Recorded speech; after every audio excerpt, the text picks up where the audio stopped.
All right, welcome everyone. Today is Wednesday, the 3rd of April, 2024, and this is the Cluster API Karpenter feature group meeting.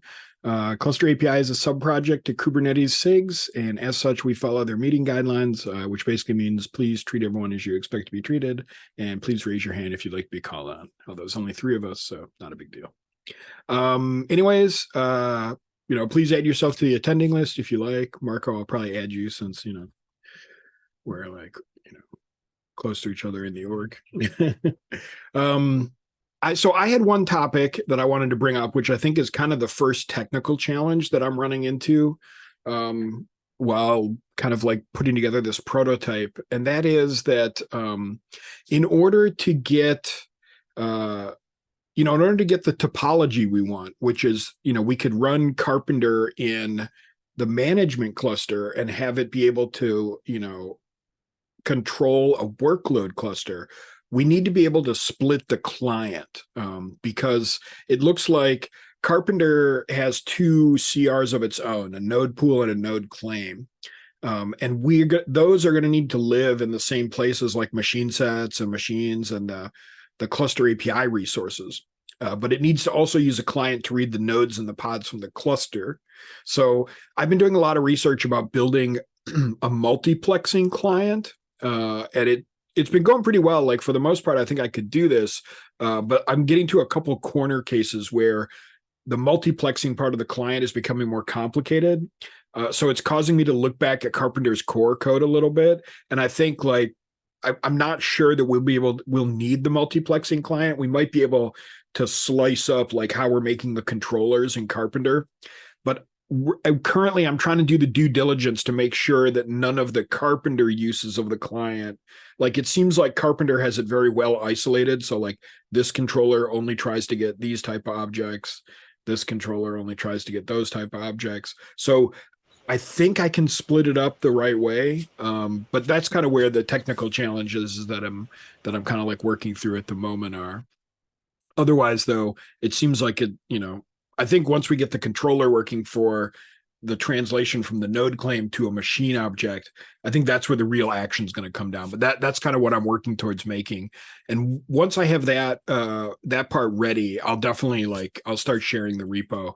I don't want to share the repo in a state where it's like you can't build it or do anything with it. So I didn't want to make more confusion about that.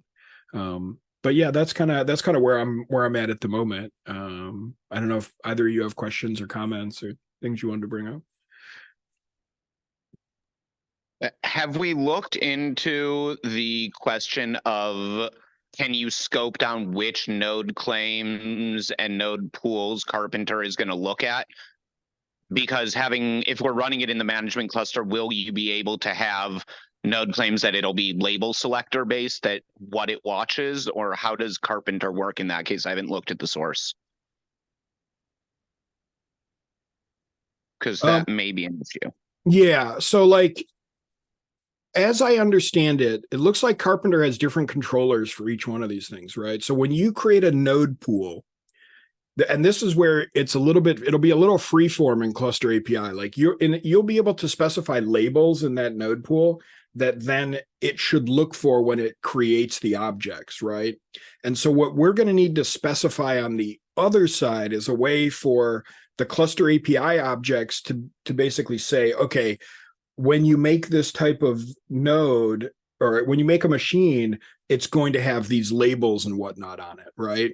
And so one way we might do that is to continue to use the annotations that we use today on machine sets and machine deployments and bring those down into the infrastructure template so that Karpenter could then know, because here's what's going to happen internally. Karpenter asks the cluster API provider, what type of instances can you make, right? And then the provider sends back a list, and every entry in the list has like a requirements block. And that block has like the labels and the taints and the resources and all these other things. So in our cluster API provider, if we get an infrastructure machine template, we need to be able to know from that like what labels will be on this and what, what information will be on a node that's created from this. And that's where I think we're probably going to have to use like metadata information for now. And it might look like the scale from zero annotations we use to pass things like labels and taints, until we can agree with the cluster API community on like, can we have an API in the infrastructure machine templates that can express this information? And I think that's probably something we'll need to do like in design work. But initially I'll probably rest on using the annotations that we use today for scale from zero.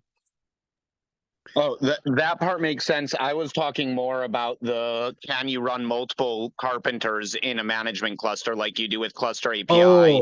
And have right, each right. one scaled to watch a subset of the Carpenter CRDs that are going to be created. Yeah. So yes, I think like I think running it in a specific namespace is like how we're going to do that. And as far as I can tell, you can scope the client you pass it. So what I would imagine is like we'll just have all the resources namespace scoped, and then that'll be the client you hand in, and it should only be able to see like I would expect that Carpenter gets deployed in the same namespace that you're either the same namespace that you're having your CAPI objects in, or it's in a namespace that can read the objects from that namespace.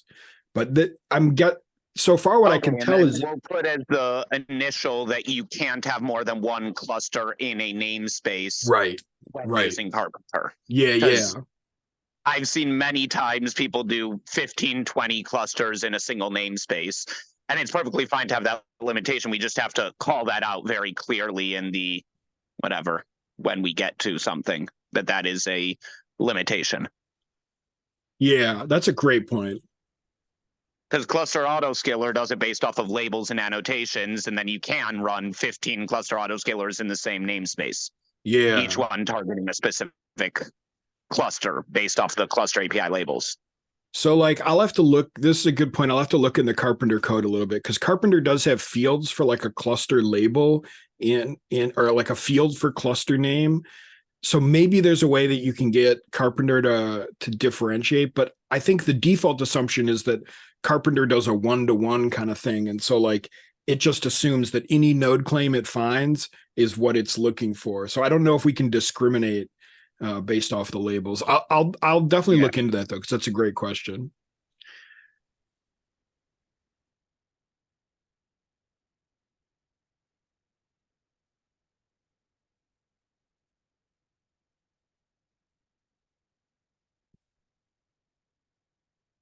And then one other question also though about what you had brought up before, which is how will you be able to specify then in this idea, where would you specify which machine templates are allowed for a specific cluster? Yeah, that's another good question. So initially, I'm just making up an annotation that I'm putting on the machine template or the infrastructure templates just so that I can collect them. But this is one of those questions I think we're going to have to, when we go back to the cluster API community, and we're like, what I wanted to do is put together a slide deck that I could maybe talk about in the next month or two, talking about these ideas, because like we need to figure that out. Like, how do we want to use like a well-known label or something, or how do we want to do that? I think I was just kind of assuming. Should it be set on the cluster? You may also need one on the cluster saying allowed node types. Right. Yeah, totally. Right. Yeah, totally. There's going to need to be some way for us to be able to say, okay, Carpenter, you can have access to these type of machines. And either we're annotating the infrastructure records, or maybe it's a new field on the cluster. Which might make things easy from a perspective of like we probably need to think about how do we bring all these autoscaler things together in a way that they're not just disparate and like, all these different knobs and bells all over the place. Right. I think we'll probably need the same ones as the scale to zero on the machine template to say these are the resources or this is the flavor. And then you would have to have on the cluster object an annotation with an array basically of these are the allowed ones for Carpenter to use on this cluster. Right. Right. Yeah, totally. That could definitely be one way to do it. Yeah.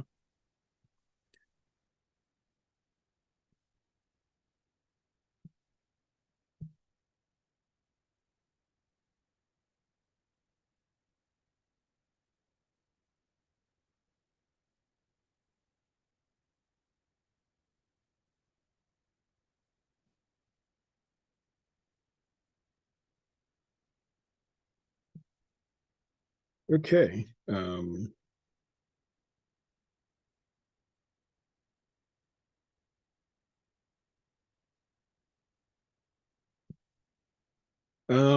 Yeah, I mean, I guess that's the main topic I wanted to talk about. I think this is good discussion. Like this definitely gives me some fuel and things to think about in terms of the next changes to make after I get the client working.